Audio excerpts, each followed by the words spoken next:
I got so much motherfucking design on right now. Break it down, bring it back, make it clap. I got 3 old thoughts, new guap, wear that thing. Bitches on my line, and you know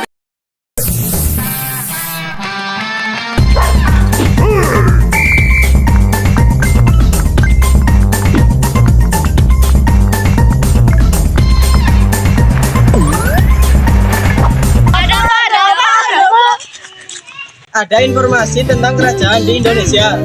Kerajaan apa? Kalau pengen tahu, yuk simak video berikut. Hai guys, Assalamualaikum. Apa kabar? Semoga kalian selalu dalam keadaan sehat ya. Pada kesempatan kali ini kita akan membahas mengenai Kerajaan Panjalu. Halo teman-teman, di sini kita akan belajar mengenai sejarah Kerajaan Panjalu. Yang pertama, kita akan membahas tentang awal mula berdirinya Kerajaan Panjalu. Kedua, letak dan perang saudara. Ketiga, raja dan masa kejayaan Kerajaan Panjalu. Keempat, keruntuhan Kerajaan Panjalu. Dan kelima, prasasti dan peninggalannya. Awal mula berdirinya Kerajaan Panjalu. Kerajaan Kediri atau Panjalu merupakan salah satu kerajaan bercorak Hindu-Buddha di Nusantara yang terletak di Jawa bagian timur. Sejarah Kerajaan Kediri ini masih terkait dengan Kerajaan Kahuripan dan dinasti Mataram kuno, juga Kerajaan Jenggala. Kahuripan yang dipimpin oleh Raja Airlangga 1009 sampai 1042 Masehi adalah kerajaan turunan dinasti Mataram kuno periode Jawa Timur. Tamatnya Kerajaan Kahuripan yang berpusat di sekitar Sidoarjo inilah yang menjadi awal riwayat dua kerajaan baru, yakni Jenggala dan Daha atau Kediri. Sebelum wafat, Raja Airlangga sejatinya sudah menunjuk penerusnya untuk memimpin Kerajaan Kahuripan, yaitu putrinya yang bernama Sanggarama Wijaya Tunggadewi.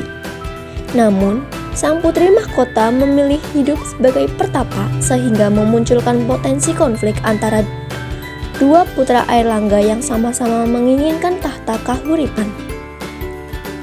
Kedua putra Airlangga itu bernama Sri Samarawijaya dan Mapanji Karasakan.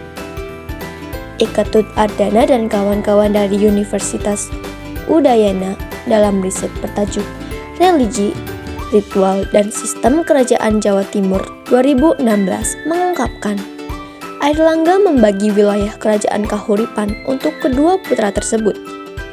Sri Samarawijaya memperoleh wilayah di bagian barat yang kemudian berdiri dengan nama Kerajaan Kediri atau Panjalu yang berpusat di Daha, sedangkan wilayah bagian timur diberikan kepada Mapanji Karasakan, yaitu Kerajaan Jenggala dengan pusatnya tetap di Kahuripan. Letak dan perang saudara. Kerajaan Panjalu berpusat di Daha atau yang dikenal dengan nama Kediri, sekarang didirikan oleh Sri Samarawijaya setelah Airlangga turun tahta dari singgasana Kerajaan Kahuripan pada 1042 Masehi. Meskipun wilayah kekuasaan Kerajaan Kahuripan sudah dibagi sama rata, namun polemik antara Kerajaan Panjalu atau Kediri dengan Kerajaan Jenggala masih kerap terjadi. Salah satu bukti terjadinya perang saudara tersebut adalah dengan prasasti Ngantang. Di prasasti ini tercatat tulisan Panjalu Jayati yang artinya Panjalu menang. Catatan tersebut diperkirakan merujuk kepada kemenangan Panjalu atas Jenggala.